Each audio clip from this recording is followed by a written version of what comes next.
திருக்கண்டேன் எனனூரும் செப்பினவரான பேயாழ்வார் அருளி செய்த 3ஆம் திருவந்தாதியிலிருந்து 24, 25, 26வது பாசுரங்களை இன்றைய தினம் நாமும் கேட்க இருக்கிறோம்.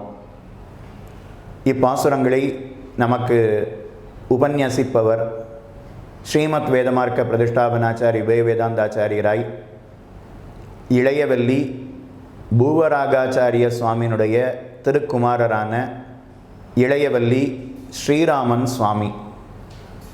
ஆழ்வார் திருநகரியிலே நித்தியவாசம் செய்து வருகிறார். ஆழ்வாருடைய சன்னதியிலே தீர்த்தக்காரராக எழுந்தருளி இருப்பவர். அத்தியாபக கைங்கரியத்தை விடாமல் செய்து வருகிறார். ஆழ்வார் திருநகரியிலேயே இருந்து நம்மாழ்வார் அருளி செய்த திருவாய்மொழியினுடைய அர்த்த விசேஷங்களை அனைவருக்கும் பகவத் விஷய காலக்ஷேபமாக சாதித்து வருகிறார். சுவாமியினுடைய திருவடிகளுக்கு பல்லாண்டு பாடி 3 பாசுரங்களை கேட்போம். ஞான பக்தி வைராக்கியங்களை வளர்த்து கொள்வோம். வாரீர்.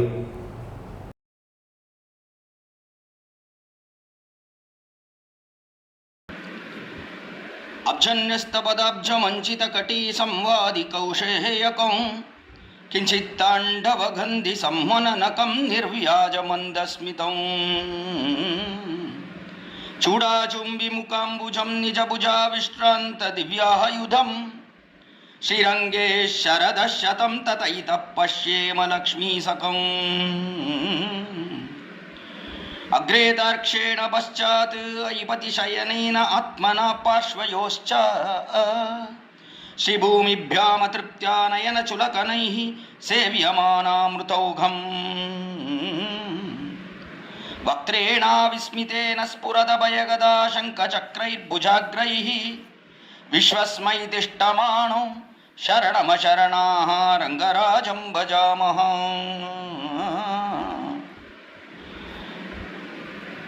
नमज्जनस्य चित्तभित्तिभक्तिचित्रतूलिका भवाहि वीर्यभञ्जने नरेन्द्रमन्त्रयन्त्रणा प्रपन्नलोककैरवप्रसन्नचारुचन्द्रिका शटारियस्तमुद्रिका हठाद्दु नोतु मे तमः। श्रीमत्यै विष्णुचित्तार्यमनोनन्दन हेतवे नन्दनन्दन सुन्दर्यै गोदायै नित्यमङ्गलम्। श्रीमते रम्यजा मातृमुनीन्द्राय महात्मने श्रीरङ्गवासिने भूयात् नित्यश्री नित्यमङ्गलम्। பொய்கையார் பூதத்தார் பேயார் புகழ்மிழ்செய்யன் அருள்மாறன் சேரலர்கோன் துய்யபட்டநாதன் அன்பர்தாள் தூளி நற்பானன் நன்கரியன் ஈதிவர் தோற்றத் தடைவாமிங்கு என்கிறார் சுவாமி மணவாள மாமுனிகள் தம்முடைய உபதேச ரத்தின மாலையிலே. அதற்கனுகுணமாக ஆழ்வார்கள் 11 என்று பார்க்கிறோம். இப்படிப்பட்ட 11 ஆழ்வார்கள் கோஷ்டியிலே முதல்ல பொய்கை ஆழ்வார் தொடங்கி திருமங்கை ஆழ்வார் ஈராக 10 ஆழ்வார்களுக்குள்ளே 3ஆவதாக திருவதாரம் பண்ணினவர் பேயாழ்வார் என்று சொல்லப்படக்கூடிய மிகவும் உயர்ந்த ஆழ்வார். இந்த பேயாழ்வார் அவர் அருளி செய்த திவ்ய பிரபந்தம் என்று பார்த்தால் அல்லது 3ஆம் திருவந்தாதி என்று 100 பாசுரங்கள் கொண்ட அத்தியுதமான திவ்ய பிரபந்தம். இந்த திவ்ய பிரபந்தம் மற்ற 2 ஆழ்வார்கள் அவர்கள் அருளி செய்ய திவ்ய பிரபந்தத்தை தழுவி இருக்கக்கூடிய திவ்ய பிரபந்தம்.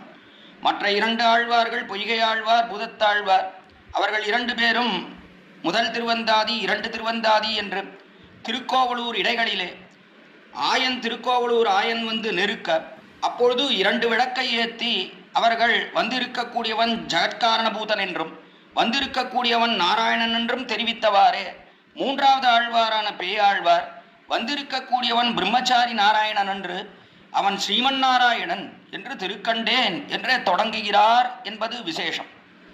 அப்படிப்பட்ட பேயாழ்வார் அவர் அருளி செய்த அந்த திவ்ய பிரபந்தத்துக்குள்ளே கீழே நாம் 23 பாசுரங்களினுடைய அர்த்த விசேஷங்களை அனுபவித்து தலை கட்டி இருக்கிறோம். இன்றைய தினம் 3 பாசுரங்களுடைய அர்த்தங்களை அனுபவிப்பதற்காக நாம் எல்லோரும் சேர்ந்திருக்கிறோம். 24, 25, 26 இந்த 3 பாசுரங்களுடைய அர்த்த விசேஷங்களை இனி அடியேன் யதாவகாசம் யதாமணி இந்த கோஷ்டியிலே விண்ணப்பித்து சத்தை பெறலாம் என்று தொடங்குகிறேன். அதில் கீழே 23ஆம் பாசுரம். அந்த பாசுரம் விரும்பிவின் மண்ணளந்தா என்கிற அந்த பாசுரம். அந்த பாசுரத்தில் எம்பெருமானிடத்தில் ஈடுபட்டது பேயாழ்வார்னுடைய நெஞ்சு என்று தெரிவித்தார்.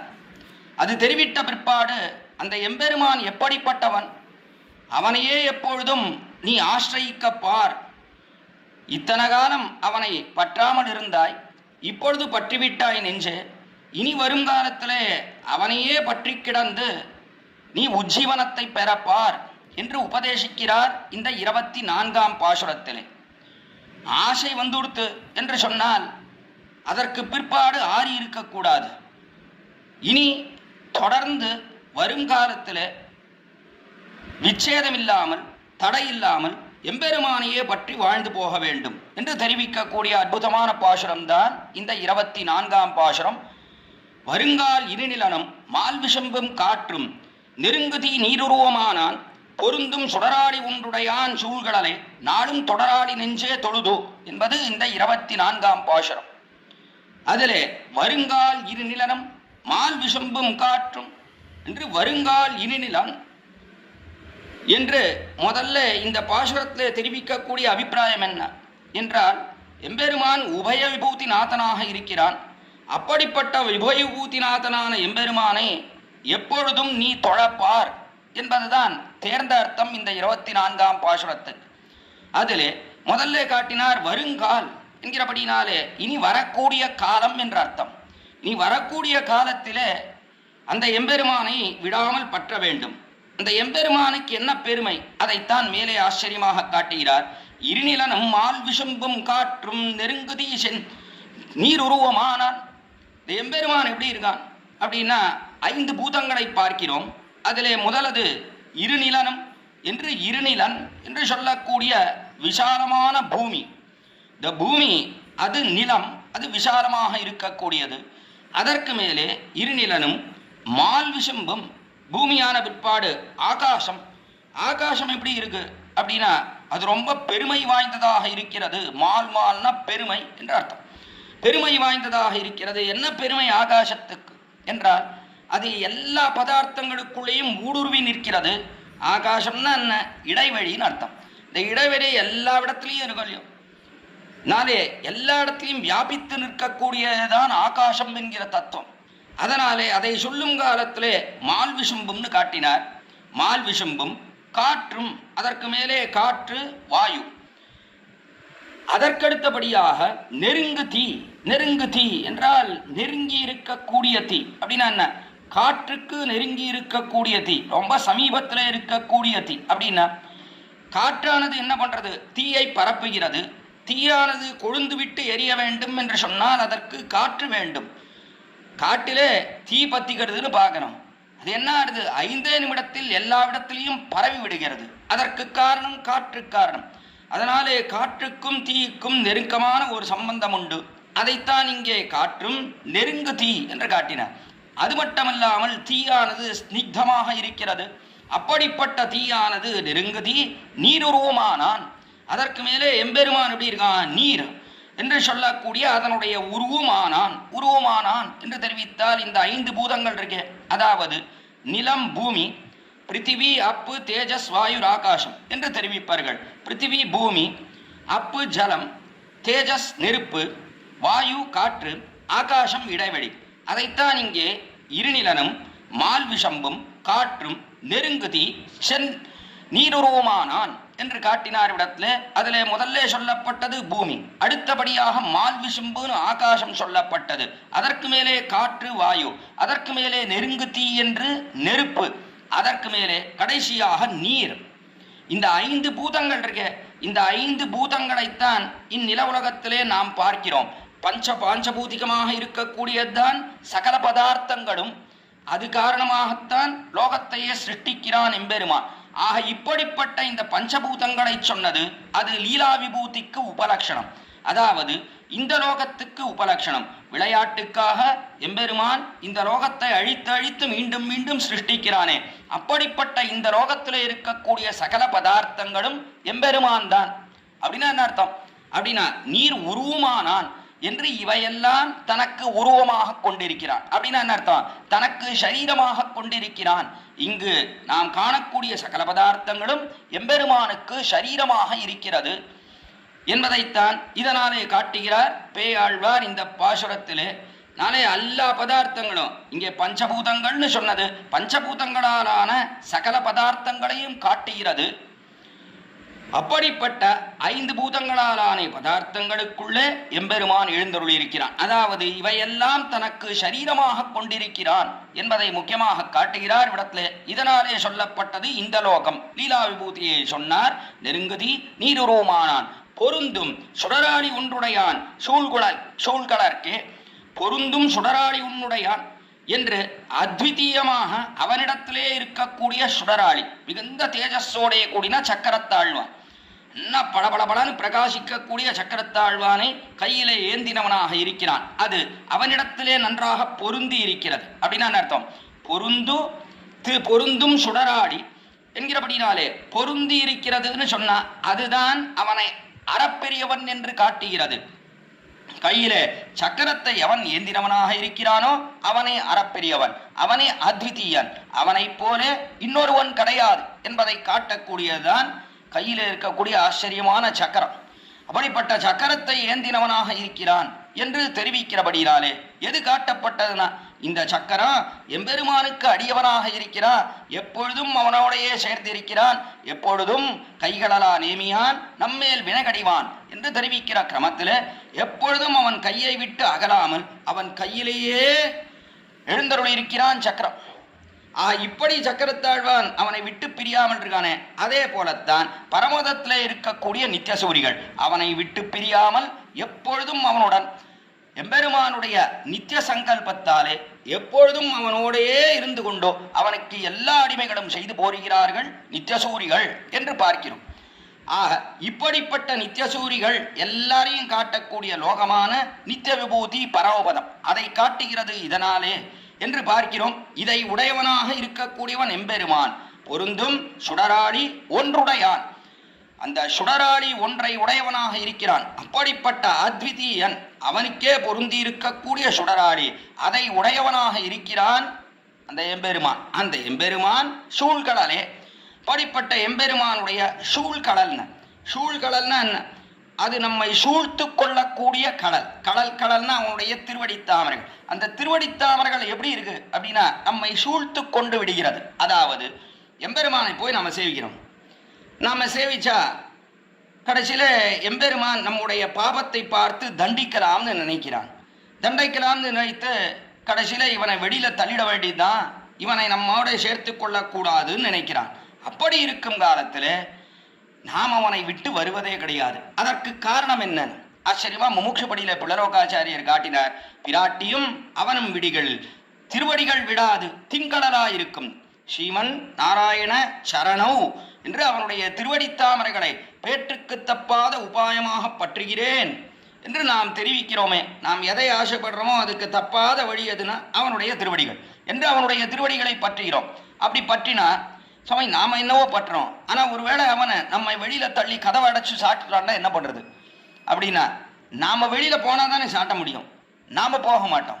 ஏன் போக மாட்டோம்? இத்தனை காலம் அவனை விட்டு விலகி தானே இருந்தோம். எம்பெருமானை பத்தி தெரியுமா? அவன் காலில் போய் விழுந்தோமா? இத்தனை காலம் அவனை விட்டு தள்ளி தானே இருந்தோம். அப்படி இருக்கும் காலத்துல இன்று நாம் அவன் திருவடியில போய் விழுந்தா ஏன் அவனை விட்டு நாம் விலகி இருக்க மாட்டோம்? ஏன் அவனை விட்டு விலகி வரமாட்டோம் என்று சொன்னால் அந்த திருவடியினுடைய போக்கியத்தை அதைத்தான் அற்புதமாக காட்டினார். பிராட்டியும் அவனும் விடில், எம்பெருமான் அவன் விடுறான். இவன் நிறைய பாவம் பண்ணியிருக்கான்னா இவனை சேர்த்துக்கவே முடியாது என்று அவன் தெரிவிக்கிறான். பிராட்டியும் பார்க்கிறார், ஆமாமா நிறைய பாவம் பண்ணியிருக்கா என்று சேர்த்து வைக்கக்கூடிய ஒருத்தியே தள்ளினாலும் கூட அப்படி தள்ளுவிடா பிராட்டினா நிச்சயம் தள்ளமாட்டா. புருஷகார பூத்தையான பிராட்டி, யார்தான் குற்றம் செய்யாதவர்கள் இந்த லோகத்திலே என்று தெரிவிக்கக்கூடிய பிராட்டி நகஷின் நாபராத்தியதி என்று எவ்வளவு தோஷத்தோட கூடினவர்களாக இருந்தாலும் அவர்களிடத்திலே தோஷமில்லை என்றுதான் சொல்லுவள் பிராட்டியானவள். தோஷத்தை பாராதே, உன்னிடத்திலே வந்தானே அவன் வந்த ஒருத்தனை விடாதே என்று சொல்லி எப்படியும் சேர்த்துத்தான் வைப்பள். அப்படி இருக்கக்கூடிய பிராட்டியும் விடல்னா என்ன அர்த்தம்? அவள் ஒரு காலத்திலையும் விடமாட்டா. ஆனால் இங்கு எதனாலே தெரிவிக்கிறார்னா கடல் அவனுடைய திருவடித்தாமரனுடைய பெருமையை சொல்லணும். அதுக்காக சொல்ற. ஒருவேளை பிராட்டி விட்டாலும், ஒருவேளை எம்பெருமானும் சேர்ந்து அவளோட சேர்ந்து நம்மை விட்டான் என்று சொன்னாலும் திருவடிகள் விடாது. திருவடிகள் அது விடாது. அப்படின்னா என்ன? திருவடிகள் வேறு, எம்பெருமான் வேறா? எம்பெருமானுடைய திருவடிகள் தானே, அவனுடைய கால்கள் தானே. புரியறதுக்காக தெரிவித்தேன். அவனுடைய கால்கள் தானே, அது விடாதுன்னு சொன்னா என்ன அர்த்தம்? அதேனோ நம்ம கெட்டியமா பிடிச்சிக்கணும். ஸ்ரீமன் நாராயண சரணம்னு 2 திருவடியும் பிடிச்சிட்டு நன்னா கெட்டியமா வணங்குகிறோம் நாம். ஆனால் திருவடிகள் விடாதுன்னு சொன்ன பிடிச்சிட்டு இருக்கிறதனவோ நாம தான், தள்ளுறதனவோ எம்பெருமான் தான், அங்கே இருக்கக்கூடியதோ அவனுடைய திருவடிகள் தான். அப்படி இருக்கும் காலத்துல அது விடாதுன்னு எப்படி சொல்ல முடியும்னா, அதாவது அதனுடைய போக்கியத்தையாலே அது விடாது. அது பரமபோக்கியமா இருக்கு. பரமபோக்கியமா இருக்கிறபடினாலே அதை விட மனசு வருமோ? நமக்கு மனசு வராது. அதை ஒரு தடவை பற்றிவிட்டால் பிற்பாடு நமக்கு மனசே வராது. அப்படிப்பட்ட ஆச்சரியமான திருவடித்தாமரைகள் எம்பெருமானுடைய திருவடித்தாமரைகள். அந்த திருவடித்தாமரைகளை பற்றினோம் என்று சொன்னால் அவனே ஒருவேளை வெளியில தள்ளினாலும் சரி, பிராட்டியும் அதற்கு சேர்ந்து சரி நீங்க பண்றது சரிதான் அவளும் சொன்னாலும் கூட நாம் விட மாட்டோம். அந்த திருவடிகளை கெட்டிமா பிடிச்சுப்போம். சப்ராது சரணு காடம் என்று எப்படி இளைய பெருமாள் காட்டுக்கு போகும் காலத்துல அண்ணனான சக்கரவர்த்தி திருமகனுடைய திருவடித்தாமரைகளை கெட்டிமா பிடிச்சுண்டானோ அதை போல நாம் விட மாட்டோம். ஏன் அப்படின்னா அதனுடைய போக்கியத்தை அப்படி இருக்கும். அது பரமபோக்கியமா இருக்கிறபடினாலே ஒரு நாளும் நாம் அதை விட மாட்டோம். அப்படிப்பட்ட கடல், அதைத்தான் சூழ்கடலே என்று தெரிவிக்கிறார் இங்கே பேயாழ்வார். அது நம்மை சூழ்ந்து விடுகிறது. அது ஒரு காலத்தையும் அவருடைய திருவடித்தாமரை விடவே விடாது. அப்படிப்பட்ட கடல் சூழ்கடலே. அந்த சூழ்கடலை நாடும் தொடராடி நெஞ்சே தொழுது. நாடும் தொடராடி அதை நாடும் ஒவ்வொரு நாளும் பிரதிதினம், அதாவது இடைவிடாமல் அந்த நாடும் தொடர், அதை எப்பொழுதும் தொடர், விட்டு விடாது. அந்த திருவடித்தாமரைகளை விடவே விடாது என்று நெஞ்சை பார்த்து தெரிவிக்கிறார். எப்படிப்பட்ட நெஞ்சுன்னா ஆடி நெஞ்சே. ஆடி நெஞ்சேன்னு எப்படி இருக்குன்னா ரொம்ப கம்பீரமான நெஞ்சு. ஆடி ஆடினா சமுத்திரம்.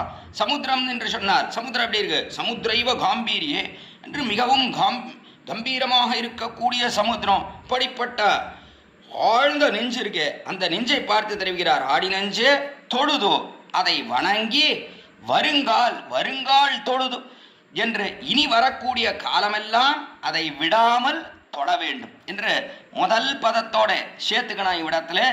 இருநிலனும் மால்விஷம்பும் காற்றும் நெருங்குதி நீருருவுமானான் பொருந்தும் சுடராடி ஒன்றுடையான் சூழ்கடலே நாடும் வருங்கால் தொடராடி நெஞ்சே தொழுது என்று இனி வரும் காலமெல்லாம் அதை தொடர்ந்து பின் சென்று அந்த திருவடித்தாமர்களை எப்பொழுதும் நெஞ்சிலே கொள்வாயாக என்று நெஞ்சை பார்த்து தெரிவிக்கக்கூடிய அத்தியுதமான பாசுரம்தான் இந்த 24ஆம் பாசுரம் என்று பார்க்கிறோம். அதை தொடர்ந்து அடுத்தபடியாக இப்படி அதை வணங்குன்னு சொன்ன உடனே நெஞ்சானது இருக்கே, அப்படி அதை நாம் வணங்கினால் நம் காரியம் நடக்குமா? நமக்கு என்ன காரியம் ஆக போறது அதை வணங்கினால் என்று நெஞ்சுக்கு அபிப்பிராயம். அதனாலே அதையே பற்றிக்கிடுன்னு என்னவோ தெரிவிக்கிறாரே பேயாழ்வார். நெஞ்சானது பேயாழ்வாரனுடைய நெஞ்சு பேயாழ்வாரை பார்த்து கேட்டது. அதையே பற்றி இருந்தா நமக்கு என்ன லாபம்? அப்படி என்ன நம் காரியம் நடக்க போறது என்று கேட்டது. கேட்டபடினாலே மேலே தெரிவிக்கிறார். தொழுதாள் பழுதுண்டு தூணீர் உலகம் முழுதுண்டோ மொய்குழலாடாய்ச்சி விழுதுண்டவா யானை மால்விடையேல் சற்றானை வானவர்க்கும் ஆனை நெஞ்சே சிறந்து என்று அடுத்தபடியா 25ஆம் பாசுரம். அதுல அடுத்தபடியா அர்த்தம் காட்டினார். தொழுதாள் பழுதுண்டே. தொழுதாள் பழுதுண்டே. தொழுதால் உனக்கு ஏதாவது குறை உண்டா? நெஞ்சே என்ன குறை இருக்கு உனக்கு? இதுல என்ன குறைஞ்சு போயிட போற நீ? அது தொழுதாள் பழுதுண்டே, ஒரு குறையும் கிடையாது. அதை தொழும் காலத்திலே ஏதாவது சிறிது பழுதுண்டே, அதில் ஏதாவது தோஷம் உண்டா, தப்புண்டா? எதுவும் கிடையாது. அதை தொழுதாள் பழுதுண்டே. தூணீர் உலகம் முழுதுண்டு மொய்குழலால் ஆய்ச்சி. அதை தொழுதாள்னு சொன்ன உடனே நெஞ்சானது கேட்டது. பெருமா ஆழ்வாரை பார்த்து ஆழ்வார் நெஞ்சு கேட்கறது, தொழுதான்னா நாம் போய் தொழ முடியுமா சுவாமி? அவனோ அறப்பெரியவனா இருக்கான். அப்படி இருக்கும் காலத்துல நாம் போய் அவனை எப்படி தொழுவது? என்னவோ தொழுதால் தப்பு இல்லைன்னு நீ சொல்றேன், அதனாலே ஒரு தோஷம் இல்லை என்று சொன்னார். நாமோ நீச்ச சுபாவத்தோட கூடியிருக்கிறோம். நாம் எத்தனை பிறவிகள்ல எங்கெல்லாம் சஞ்சாரம் பண்ணியிருக்கோம். ஆழ்வாருடைய நெஞ்சு சொல்றது. கீழே எத்தனையோ பிறவுகள் கழிந்ததோலையோ ஆழ்வார்களும் நம்மை போலே ஜீவாத்மாக்கள் மாறி மாறி பல பிறப்பும் பிறந்து கொண்டிருந்தவர்கள். அதனாலே ஆழ்வாருடைய நெஞ்சு சொல்றது, எத்தனையோ காலமாக நாமும் ஏதேதோ இதர விஷயங்கள் எல்லாம் திரிந்து வந்திருக்கிறோம். அப்படி இருக்கும் காலத்துல நாம் எப்படி எம்பெருமானை சென்று தொழுவது? தொழுதா என்னவோ தப்பு இல்லைன்னு சொல்றேன், ஆனா எப்படி தொழுவது என்று கேட்ட உடனே அப்பொழுது ஆழ்வார் தெரிவிக்கிறார், ஒரு கவலையும் வேண்டாம் நெஞ்சே, எம்பெருமான் எல்லார் விஷயத்திலும் ஏகரீதியா நடந்து கொள்ளக்கூடியவன். அவனுக்கு இந்த பாகுபாடே கிடையாது. இந்த நெஞ்சானது இத்தனை காலம் இதர விஷயத்திலே தெரிந்தது, இந்த நெஞ்சானது கர்மயோக ஞானயோக பக்தி யோகங்களை செய்தது, இந்த நெஞ்சானது பிரபத்தியை அனுஷ்டித்தது, இந்த நெஞ்சானது ஆச்சாரிய அபிமானத்திலே ஒதுங்கியிருந்தது. இப்படிலாம் பாகுபடுத்தி பார்க்கக்கூடியவன் அவன் அன்று. இன்னைக்கு போய் நின்னோமா, எப்படி போய் நின்னாலும் அவன் ஏற்றுக்கொள்ளக்கூடியவன் தான். அப்படிப்பட்ட தன்மையோடைய கூடியவன் அந்த எம்பெருமான். அப்படி கூட எங்கேயாவது உண்டான என்று நெஞ்சு கேட்டது. நெஞ்சு கேட்ட உடனே ஆழ்வார் தெரிவிக்கிறார், ஏன் தெரியாத உனக்கு சரித்திரம்? லோகத்தை எல்லாம் உண்டான எம்பெருமான் அப்பொழுது ஏதாவது பாகுபடுத்தி பார்த்தானா? தூணீர் உலகம் முழுதுண்டு தெரிவிக்க, தூணீர் உலகம் முழுதுண்டு, உலகத்தை பூர்ணமாக உண்டான எம்பெருமான் அப்பொழுது ஏதாவது வித்தியாசப்படுத்தி பார்த்தானா? இன்னாரைத்தான் நாம் வைத்துக்குள்ளே வைத்து ரட்சிக்க வேண்டும், இன்னாரை வைத்துக்குள்ளே வைத்து ரட்சிக்க கூடாது, வசிஷ்டாதிகளைத்தான் வைத்துக்குள்ளே கொள்ள வேண்டும், சண்டாளர்களை வைத்துக்குள்ளே கொள்ளக்கூடாது, ஏதாவது வித்தியாசம் பார்த்தானா? உயர்ந்தவர்களைத்தான் கொள்ள வேண்டும் நினைத்தானா? இல்லையே, எல்லாரைத்தான் தன்னுடைய வயிற்றிலே வைத்து ரட்சித்தான் எம்பெருமான். அப்படியல்லவா இருந்தான் அவன் என்று அதை காட்டுகிறார் இங்கே பேயாழ்வார். ஆக தூணீர் உலகம், தூணீர்னர் என்ன தூய்மை, நீருக்கு என்ன தூய்மை என்னார்? உலகம் இந்த லோகமானது அது சமுத்திரத்தாலே சூழப்பட்டிருக்கிறது. அப்படிப்பட்ட சமுத்திர ஜலமானது இந்த லோகத்தை அழிக்காதபடியாக உள்ளுக்குள்ளே இருந்த காலத்தில் அது கலங்காதபடியாக இருந்தது. அந்த சமுத்திர ஜலமானது கலங்காதபடியாக அவனுடைய வயிற்றிலே சென்று இருந்தது காலத்தில். அதைத்தான் இங்கே தூணீர் உலகம் என்று அந்த உலகத்தை பூர்ணமாக உண்டான். தூணீர் உலகம் முழுதுண்டு, அதை பூர்ணமாக உண்டானே தவிர இன்னாரைத்தான் நான் வைத்துக்குள்ளே கொள்வேன், இன்னாரை கொள்ள மாட்டேன்னு சொல்லவில்லையே. அதனாலே உனக்கு ஒரு குறையும் கிடையாது, எம்பெருமானை நீயும் தொழலாம் நெஞ்சே என்று தெரிவிக்கிறார். இவ்விடத்துல இந்த ஜகத்திற்கு அதுக்கு எது ஆதாரம், இந்த லோகத்துக்கு எது ஆதாரம் என்றால் எம்பெருமானுடைய வயிறு. லோகத்தை எல்லாம் உண்டானோ இல்லையோ, லோகத்தை எல்லாம் உண்டு. ஒரு பவனான ஆழந்தளிரிலே கிடந்தான் எம்பெருமான், முகில் விரியாத ஆழந்தளிரிலே கிடக்கிறான். அப்படி லோகத்தை எல்லாம் உண்டானே. உண்ட காலத்தில் இந்த லோகத்துக்கெல்லாம் எது தாரகம் என்றால் எம்பெருமானுடைய வயிறு தாரகம். அப்படிப்பட்ட எம்பெருமான் இருக்கானே, அவன் தனக்கு எதை தாரகமாக கொண்டான் அப்படின்னா யசோதை பிராட்டி வைத்திருந்த வெண்ணையை தனக்கு தாரகமாக கொள்கிறான் எம்பெருமான். என்ன ஆச்சரியம்! அவன்தான் லோகத்துக்கெல்லாம் தாரகமாக இருக்கிறான். அப்படிப்பட்ட எம்பெருமான் அந்த வெண்ணெய் இல்லை நெய் இல்லைன்னா பொறுக்க முடியாதுன்னா என்னும்படியாக இருந்தான் கண்ணபிரான் திருவதரித்த காலத்தில். அதை தாரகமாக கொண்டிருக்கிறான். அப்படி இருக்கும் காலத்தில் நாம் எதை தாரகமாக கொள்ள வேண்டும் தெரியுமா நெஞ்சே? எம்பெருமானுடைய திருவடிகளையே தாரகமாக கொள்ள வேண்டும். அவனுக்கு அடியவன் என்று சொல்லக்கூடியதற்கு அதான் நமக்கு தாரகம். அதனாலே அவனை தொடர்றதுல உனக்கு என்ன குறை, அதுல என்ன தப்பு? ஒரு கஷ்டமும் இல்லையே. இது என்ன பெரிய வேப்பங்குடி நீரா? என்ன ஆச்சரியமான திருவடி தாமரைகள், அதை வணங்குன்னு சொன்னா நான் என்ன உன்னை வேப்பங்குடி நீரா குடிக்க சொல்றேன்? வேப்பங்குடினா வேப்ப இலையை காய்ச்சி அதுல இருந்து கஷாயம் பண்ணி சாப்பிட்டா எவ்வளவு கசப்பா இருக்கும். அதை போலையா இருக்கு பரமபோக்கியமாக இருக்கக்கூடிய திருவடி தாமரைகள். அப்படிப்பட்ட திருவடி தாமரைகள் அல்லவா தொழுன்னு சொல்றேன், வேப்பங்குடி நீரா குடிக்க சொல்றேன் இல்லையே. ஆச்சரியமான அமிர்தம் விஷ்ணோப்பதே பரமே மத்ப உற்சா, உன் தேனே மலரும் திருப்பாதம்னு தெரிவித்தார் ஆழ்வார். அப்படி தேனானது ஒழுகும்படியாக அவ்வளவு பரம போக்கியமாக இருக்கக்கூடிய எம்பெருமானுடைய திருவடித்தாமரைகள், அதையல்லவா பற்றுன்னு சொல்றேன். அப்படி இருக்கும் காலத்துல நாம் எப்படி பற்றுவதுன்னு ஆராய்ச்சி பண்ணலாமா? ஒரு காலத்திலையும் கூடாது. அதனாலே சகல ஜகத்துக்கும் அவன் வயிறு தாரகம், அவனுக்கு வெண்ணையும் நெய்யும் தாரகம். அப்படிப்பட்ட அவனையே நாம் தாரகமாக கொள்ள வேண்டும். அதாவது அவனுக்கு நாம் அடியவனாக இருக்க வேண்டும் என்று நெஞ்சை பார்த்து தெரிவித்தார் ஆழ்வார். தூணீர் உலகம் முழுதுண்டு.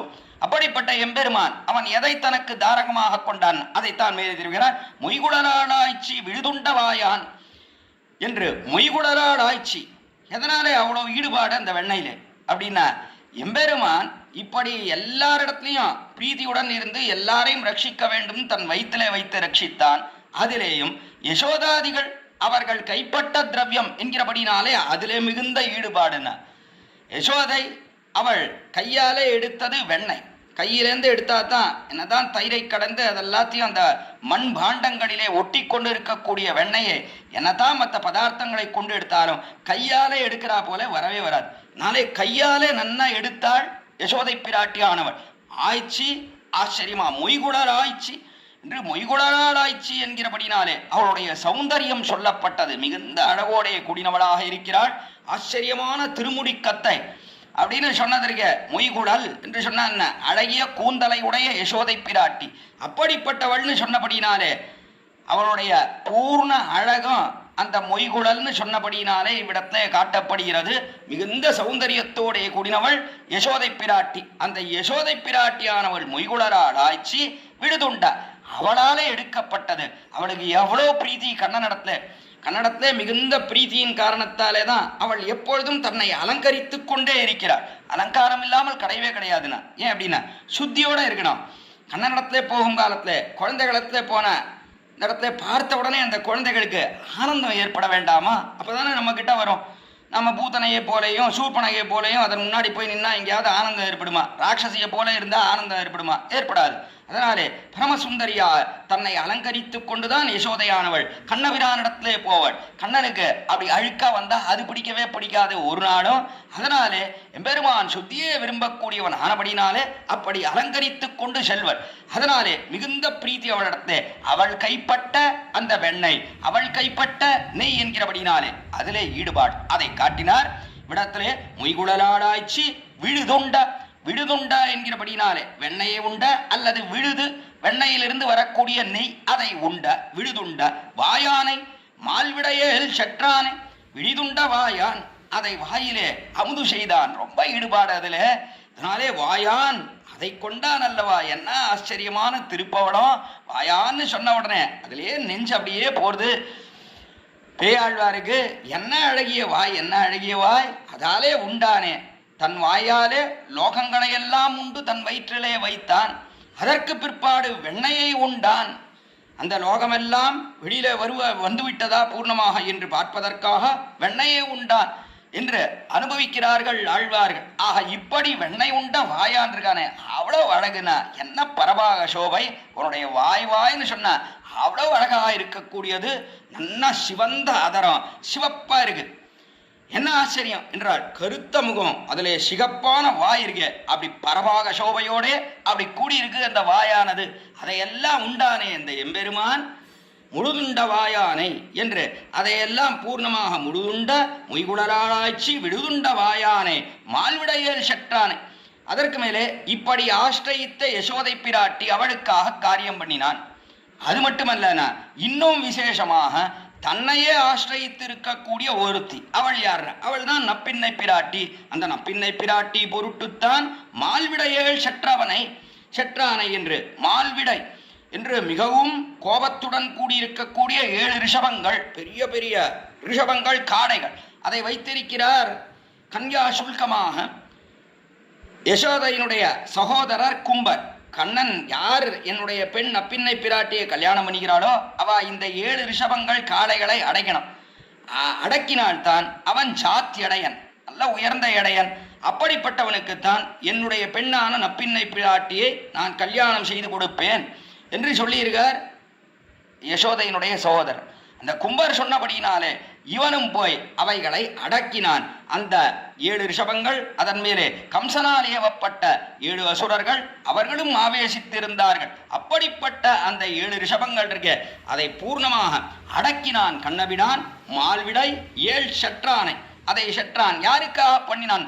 தன்னுடைய பரிகரம் அந்தரங்கமாக இருக்கக்கூடிய ஒருத்தி அவள் தான் நப்பின்னை பிராட்டி. அவளுக்காக அந்த காரியத்தை பண்ணினான். பொதுவாக பண்ணின காரியம் உலகங்களை எல்லாம் உண்டது. அதற்கு மேலே தன்னை ஆஷ்ரிதர்காக பண்ணின காரியம் அது யசோதை பிராட்டியினுடைய வெண்ணையும் நெய்யையும் அமுது செய்தது. அதிலேயும் தன்னையே பற்றி இருக்கக்கூடிய ஒருத்தி என்று சொல்லக்கூடிய நப்பின்னை பிராட்டி. அப்படிப்பட்ட நப்பின்னை பிராட்டி அவனுடைய பரிகரம். அதுக்காக இவன் செய்த காரியம் என்ன? அவளுக்காக இவன் செய்த காரியமாவது ரிஷபங்களை அடக்கினது.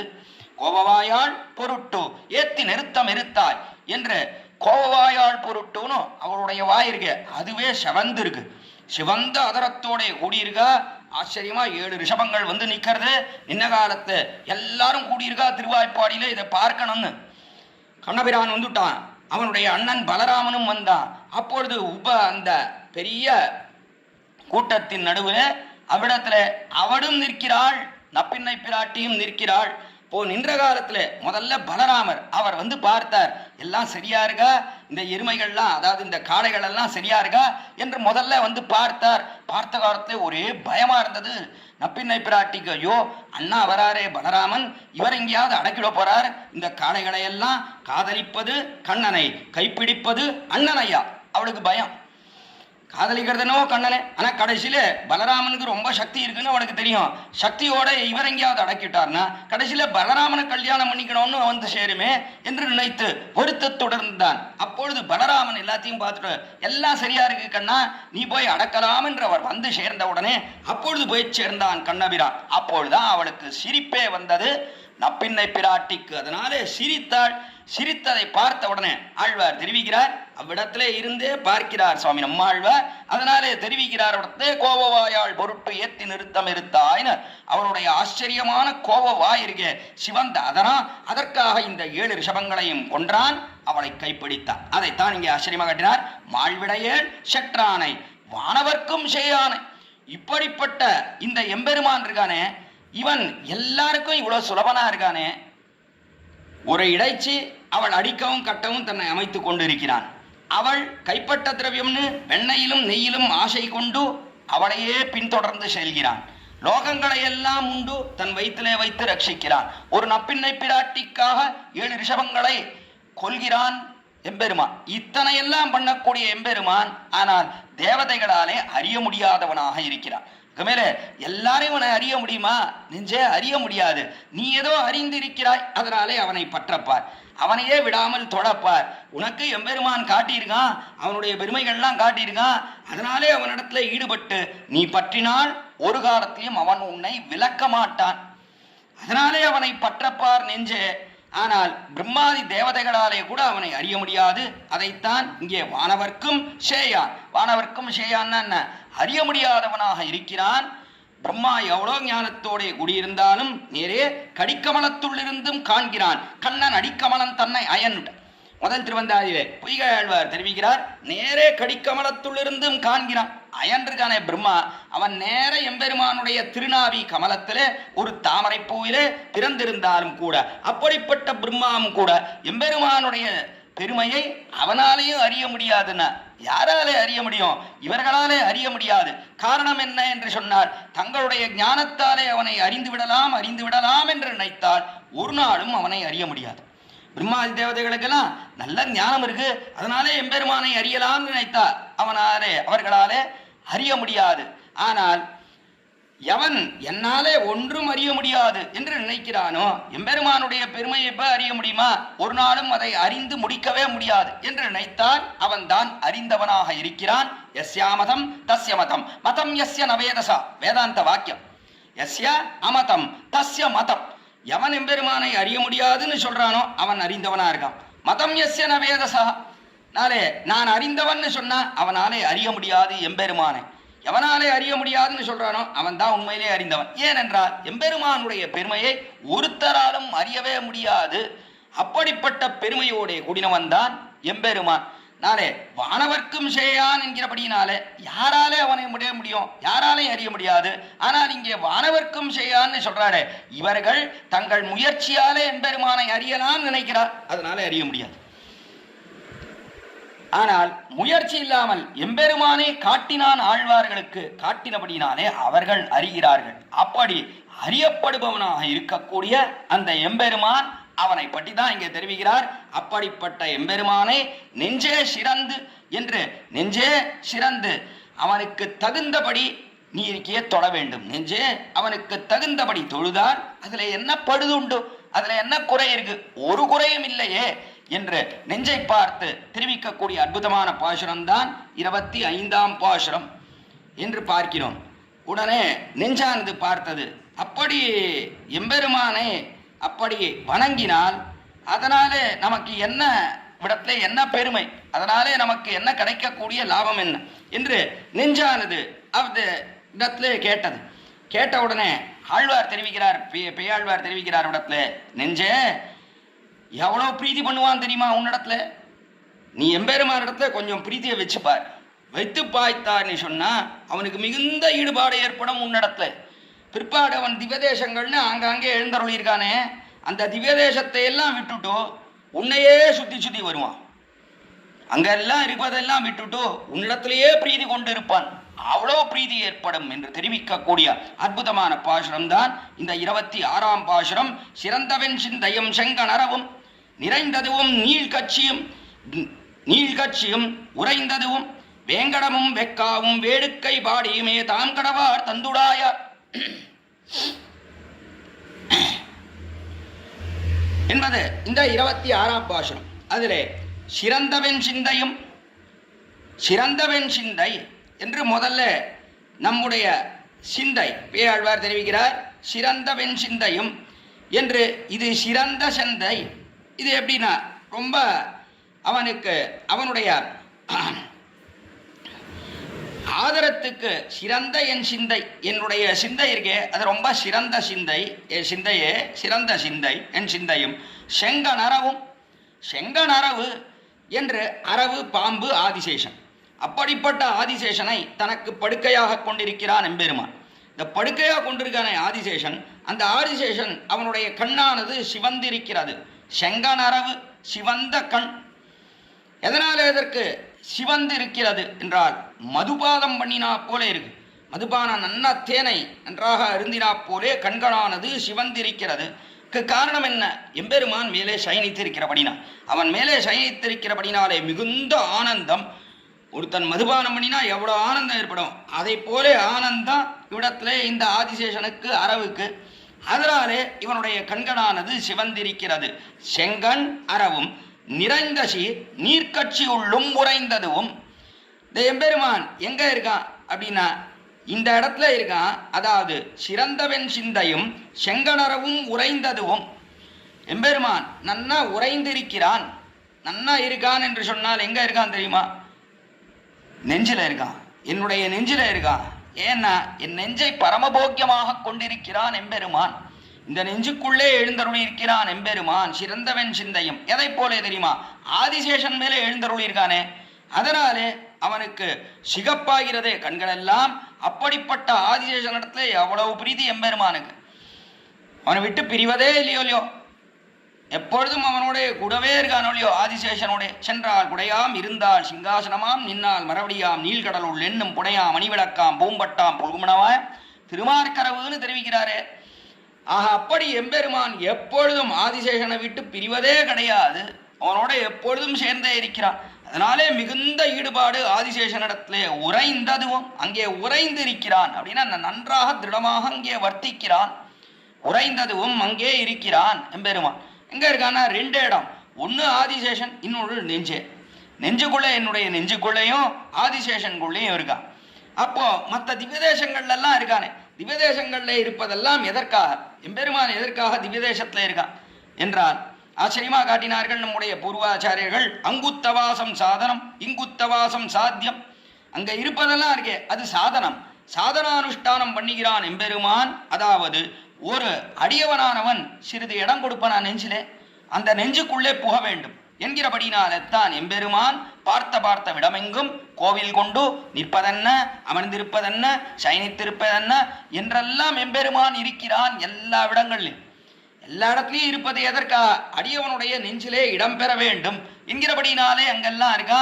நின்னதெந்த ஊரகத்து, இருந்ததெந்த பாடகத்து, அன்று வெக்கனை கிடந்தது எண்ணிலாத முன்னலாம், அன்று நான் பிறந்திலேன், பிறந்த பின் மறந்திலேன், நின்னதும் இருந்ததும் கிடந்ததும் என் நெஞ்சுடே என்றார் திருவள்ளுவர் தம்முடைய திருச்சந்த விருத்தத்தில். எல்லா இடத்துலையும் எம்பெருமான் இருக்கானே. இன்னதெந்த ஊரகத்து, இருந்ததெந்த பாடகம். எம்பெருமான் நிற்கிறான் ஊரகத்திலே, உலகளந்த பெருமானாக நிற்கிறான். பாடகத்திலே பாண்டவதூதனாக வீற்றிருக்கிறான். வெக்கனை என்று திருவெக்காவிலே சயன திருக்கோலத்தில் எழுந்தருளி இருக்கிறான். இப்படிலாம் இருக்கானே. இதெல்லாம் நான் இல்லாத முன்னெல்லாம், நான் இல்லாததற்கு அப்படின்னா என்ன அர்த்தம்? எனக்கு எம்பெருமானத்திலே பிரீதி ஏற்படுவதற்கு முன்பாக அங்கெல்லாம் இருந்தா சிறிது இடம் கொடுத்தேன். என் நெஞ்சிலே அவனுக்கு சிறிது இடம் கொடுத்தேன். அது பரியந்தம் இந்த நெஞ்சிலே பூர்ணமா இதர விஷயம்தான் நிரம்பி கிடந்தது. அவனுக்கு இடமே கொடுக்கல. கொஞ்சம் இடம் கொடுத்தேனோ இல்லையோ, இப்போ என்ன ஆயிடுத்துனா அந்த இடத்தெல்லாம் விட்டுட்டு இங்கே வந்துட்டான். அதனாலே அங்குத்த வாசம் சாதனம். அங்கெல்லாம் திவ்யதேசங்கள்ல இருப்பதெல்லாம் சாதனம். எம்பெருமான் ஒரு அடியவனுடைய நெஞ்சிலே வருவதற்காக அங்கெல்லாம் எழுந்தருள் இருக்கிறான் திவ்யதேசத்திலே. கடைசியிலே எது சாத்தியம் தெரியுமா, எது பலம் தெரியுமா, அவனுக்கு ஒரு அடியவனுடைய நெஞ்சிலே வந்து இருப்பதுதான் பலம். அதுக்காகத்தான் எல்லா திவ்யதேசத்திலையும் எழுந்தருள் இருக்கிறான். அடியவன் வரானே, எத்தனை பேர் சேவிக்க வரா, இவர்கள் கொஞ்சமாவது நெஞ்சிலே நமக்கு இடம் கொடுக்க மாட்டாளா, நெஞ்சிலே இடம் கொடுக்க மாட்டாளா, அங்கேயே குடி போய் விடலாம் என்று நினைத்துத்தான் எம்பெருமான் ஒவ்வொரு திவ்யதேசத்திலையும் எழுந்தருளி இருக்கிறான் என்பதைத்தான் அற்புதமாக காட்டுகிறார் இடத்துல. அதனாலே தெரிவித்தார் சிறந்தவன் சிந்தை என்று. ஏன் சிந்தையை கொண்டாடுகிறார் அப்படின்னா, என் சிந்தையானது ரொம்ப சிறந்தது. காரணம் என்ன என்றார், எம்பெருமான் இதிலேயே எப்பொழுதும் உரைகிறான்.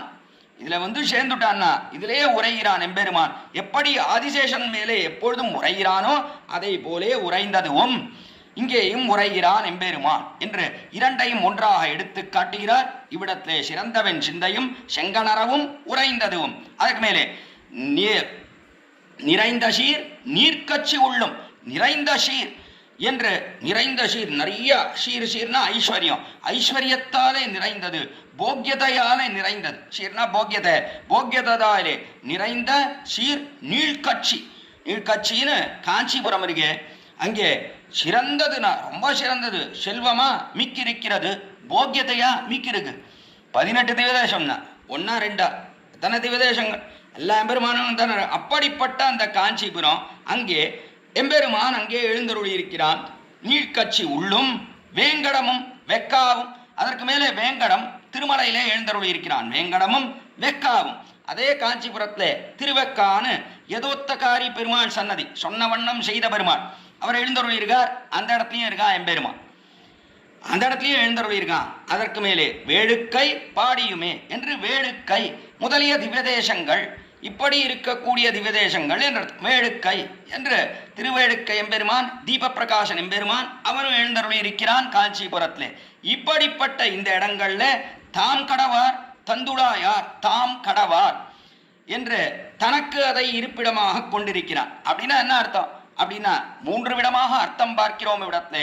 சிறந்தவன் சிந்தையும் செங்கணரவும் உரைந்ததுவும் என்று இங்கெல்லாம் நன்றாக உரைகிறான் அப்படின்றபடினாலே, அதாவது என்னுடைய சிந்தையிலேயும் திருவனந்தாழ்வான் மீதும் நன்றாக உரைகிறான் என்றால் அதை பரம போக்கியஸ்தானமாக கொண்டு அங்கே எழுந்தருளி இருக்கிறான். அதை போல் அன்று நாம் மிச்ச திவ்யதேசங்கள் இருக்க, அதுல அவ்வளவு ஈடுபாடு கிடையாது எம்பெருமானுக்கு. தாம் கடவார் அந்த இடத்துல இருக்க. மற்ற இடங்கள்ல அதாவது நிறைந்த சீர் நீள் கட்சியுள்ளும், அதற்கு மேலே வேங்கடமும் வேடுக்கை பாடியுமே தாம் கடவார். அங்கெல்லாம் ஏதோ இருக்க. இது ஒரு அர்த்தம். இன்னொரு அர்த்தம் என்னன்னா, எம்பெருமான் சிறந்தவன் சிந்தையும் செங்கணரவும் நிறைந்த சீர் நீள்கட்சி உள்ளும் உரைந்ததுவும் என்று அது பரியந்தம் கொண்டு நீள்கட்சி உள்ளும் உரைந்ததுவும். இந்த இடத்துல எப்படி இருக்கான் எம்பெருமான்னா, நீள்கட்சியில என் சிந்தை பாம்பு, இதிலே அதற்கு மேலே நீழ்கட்சியிலும் நன்றாக உறைந்திருக்கிறான் அப்படின்னா மிகவும் பிரீத்தியுடன் இங்கே எழுந்தருள் இருக்கிறான் இவ்விடங்களிலே. அதற்கு மேலே வேங்கடமும் வெக்காவும் வேடுக்கை பாடியுமே தாம் கடவார் என்று, வேங்கடம் வெக்கா வேடுக்கை என்கிற முதலிய திவ்யதேசங்கள்ல தாம் கடவார் அதிலே ஏதோ வர்த்திக்கிறான் எம்பெருமான். ஆனால் மிகவும் ஆசை கொண்டு எழுந்திருப்பது என்று சொன்னார். இந்த 3 இடங்கள், அதாவது என் சிந்தை, அதற்கு மேலே செங்கணரவு, அதற்கு மேலே நீழ்கட்சி என்று இந்த 3 இடம் என்று இன்னொரு விதமாகவும் அர்த்தம் காட்டுகிறார்.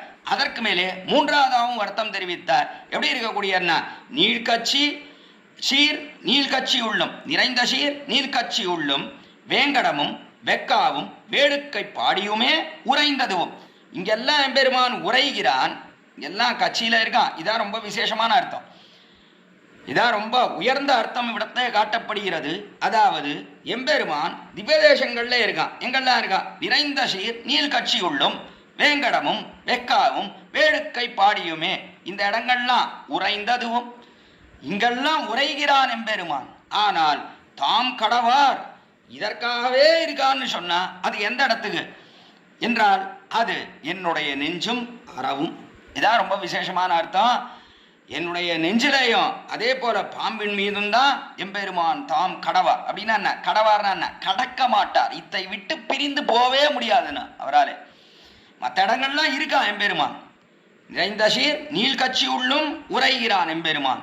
வேங்கடத்திலேயும் உரைகிறான், வேடுக்கையிலே உரைகிறான், வெக்காவிலே உரைகிறான். இங்கெல்லாம் உரைகிறான். இருக்கா. ஆனால் எதை விட்டு போகாமல் இருக்கான் தெரியுமா? ஒன்று என்னுடைய நெஞ்சு, நிறைந்த என் நெஞ்சும், அதற்கு மேலே செங்கன் அறவும், சிவந்த கண்ணோடைய கூடின ஆதிசேஷன். அப்படிப்பட்ட எங்க ரெண்டு பேரையும் விடுவதே கிடையாது. தாம் கடவார், தாம் கடக்க மாட்டார், இதை விட்டு செல்ல மாட்டார் என்று அற்புதமாக அர்த்தத்தை காட்டினார். அப்படிப்பட்டவர் யார்? தண்டுழாயார். குளிர்ந்த இந்த திருத்துழாய் மாலையை அணிந்து கொண்டிருக்கக்கூடிய அந்த எம்பெருமான் தண்டுழாயார். அவர் கொண்டிருப்பது என்னன்னா சிறந்த என் சிந்தையும் செங்கனரவும், அதை தாம் கடவாமல் இருக்க வேண்டும் என்று கொண்டிருக்கிறார் என்பதுதான் பாட்டுக்கு அற்புதமான அர்த்தம் என்று பார்க்கிறோம். 3 பாட்டுக்கள் ரொம்ப விசேஷமான பாட்டுக்கள். இந்த 3 பாசுரங்களும் 24, 25, 26 என்று சொல்லக்கூடிய இந்த 3 பாசுரங்கள் ரொம்ப விசேஷமான பாசுரம். அந்த 3 பாசுரத்திலையும் என்ன பார்க்கிறோம்னா 24ன்னு சொல்லக்கூடியதற்கு அது காட்டக்கூடியது எதை காட்டுகிறேன்? ரொம்ப ஆச்சரியமான ஒன்று. அடி எனக்கு இந்த தலைப்பை கொடுக்கும் காலத்திலேயே சிவவே அரவிந்தலோச்சனன் சுவாமி அவர் முதல்ல தெரிவித்தார். சித்து அச்சித்து ஈஸ்வரன் என்று 3 இருக்கோலையோ, அதற்கு சேர 24, 25, 26 என்று 3 பாசுரம் ஞாபகம் வச்சுக்கிறதுக்கு சௌரியமா இருக்குமேன்னு தெரிவித்தார் அவர். அது ரொம்ப ஆச்சரியமான வார்த்தை. எப்படி இருக்கு பாசுரத்தை எடுத்துன்னு பார்த்தாலும் 24, 25, 26 எடுத்துன்னு பார்த்தா 24ஆம் பாசுரம்.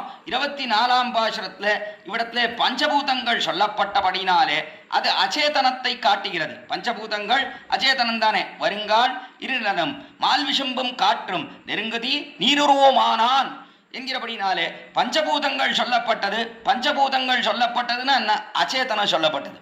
24 தத்துவங்களாக அச்சேதன தத்துவங்களை பார்க்கிறோம். புங்கை புலனும் பொறியைந்தும் கருமேந்திரியம் ஐம்பூதம் இங்கு உயிரே பிரகிருதி மகான் அகங்கார மனங்களேன்னு சுவாமி நம்மாழ்வாருடைய பாசுரம். 24 தத்துவங்களாக அச்சேத தத்துவங்கள் பிரிகின்றன. 24ஆம் பாசுரம் அது அச்சேதன தத்துவத்தை காட்டக்கூடியது என்று சொல்லுகிற கிரமத்துக்கு சேர இடத்துல அச்சேதனத்தை பற்றி தெரிவிக்கிறார். அது 24ஆம் பாசுரம். அதற்கு மேலே 25வது தத்துவமாக இருக்கக்கூடியதுதான் அதுதான் ஜீவாத்ம தத்துவம். அது ஜீவாத்ம தத்துவத்தை காட்டக்கூடியது என்பதுதான் இங்கே தெரிவிக்கக்கூடிய ஆச்சரியமான 25ஆம் பாசுரம். இந்த 25ஆம் பாசுரத்தை தொழுதாள் பழுதுண்டு தூணீர் உலகம் முழுதுண்டு மொய்குளரான் ஆய்ச்சி விழுதுண்ட வாயானை என்று இருக்கிறபடினால இடத்துல 25ஆம் தத்துவம் அந்த நெஞ்சு இருக்கே அதை பார்த்து தான் சொல்றார். வானவர்க்கும் செய்யானை நெஞ்சே சிறந்து தொழுதாள் பழுதுண்டு என்று நெஞ்சுன்னு சொல்லக்கூடியதுன்னு அப்படின்னா ஆத்மாவே நீ எம்பெருமானுக்கே அடியவனாக இருக்க வேணும். இருந்தாய்னு சொன்ன உனக்கு ஏதாவது அதனாலே தவறு இருக்கா, குறை இருக்கா, தோஷம் இருக்கா? ஒன்றும் கிடையாது. அதனாலே அதையே இடைவிடாமல் பற்றி வாழ்ந்து போகப்பார் என்று ஆத்மாவை தெரிவிக்கிறபடினாலே ஆத்ம தத்துவத்தை காட்டக்கூடிய பாசுரமாக அமைந்தது 25வது தத்துவம் ஆத்ம தத்துவமானபடினால் என்றும் கொள்ளலாம் இடத்திலே. அதற்கு மேலே 26வது பாசுரம் 26வது தத்துவம் அது எம்பெருமான் ஆகிற தத்துவம் பரமாத்ம தத்துவம். 26வது தத்துவம் 24 அச்சேதனங்கள் 25 ஜீவாத்மா 26வது தத்துவம் எம்பெருமான் ஆகிற தத்துவம். எம்பெருமானை காட்டக்கூடிய பாசுரம் தான் தண்டுழாயார். கடைசியில முடிச்சுட்ட பாசுரத்தை ஆரம்பித்து சிறந்தவன் சிந்தையும் செங்கனரவும் நிறைந்த கிசீர் நீர்கட்சி உள்ளும் உறைந்ததுவும் வேங்கடமும் வெக்காவும் வேடுக்கை பாடியுமே தாம் கடவார் தண்டுழாயார் என்று தெரிவிக்கிறபடினாலே தண்டுழாயார் திருத்துழாய் மாலையை உடையவன் யார்? அவன் தான் எம்பெருமான். 26வது தத்துவம் படிப்பட்ட தத்துவம். அவன் உரையக்கூடியது திவ்யதேசங்கள்ல. ஆனா திவ்யதேசங்கள்ல அவனுக்கு ஈடுபாட்டை காட்டிலும் எதுல ஈடுபாடுனா நெஞ்சே உன்னிடத்துலதான் மிகுந்த ஈடுபாடு. ஆழ்வார் தெரிவிக்கிறார் உன்னிடத்துலதான் மிகுந்த ஈடுபாடுனா அவன் இங்கதான் இருக்கானே தவிர மற்ற திவ்யதேசங்கள் எல்லாம் இருப்பது அது இருக்க ஒண்ணும் கிடையாது. அதெல்லாம் பாலாலயம்னா அதெல்லாம் வெள்ளத்து இளங்கோயிலாக இருக்கக்கூடியது. அதெல்லாம் அவ்வளவுதானே தவிர உண்மையிலேயே கோயில்னு சொன்னா எதுனா அதுதான் ஹிருதயம். இந்த இடத்துல ஹிருதயகமத்திலே வருவதற்காகத்தான் அங்கெல்லாம் எழுந்தருள் இருக்கிறான் திவதேசங்களிலே என்று அவனுடைய பெருமையை சொல்லுகிறபடினாலே 26வது தத்துவமான எம்பெருமானுடைய பெருமையை அற்புதமாக காட்டக்கூடியதுதான் இந்த 3 பாசுரங்கள். 24, 25, 26ஆம் பாசுரங்கள் என்பது அத்தியாச்சரியமான விஷயம் இவ்விடத்திலே. ஆக இப்படிப்பட்ட ஆச்சரியமான 3 பாசுரங்களுடைய அர்த்த விசேஷங்களை தெரிவிக்க வேண்டும்னு ஸ்ரீ தெந்திருப்பரே அரவிந்தலோச்சனன் சுவாமி அடியேனை நியமித்தார். அந்த நியமனானுகுணமாக இவ்விடத்தில் அடியேனும் விடை கொண்டு வந்தேன். இந்த 3 பாட்டினுடைய அர்த்தத்தையும் யதா அவகாசம் யதா மதி அடியேன் இந்த கோஷ்டியில விண்ணப்பித்தேன். இப்பொழுது படிப்பட்ட ஆச்சரியமான ஒரு உபன்யாச மாலை 3ஆம் திருவந்தாதி.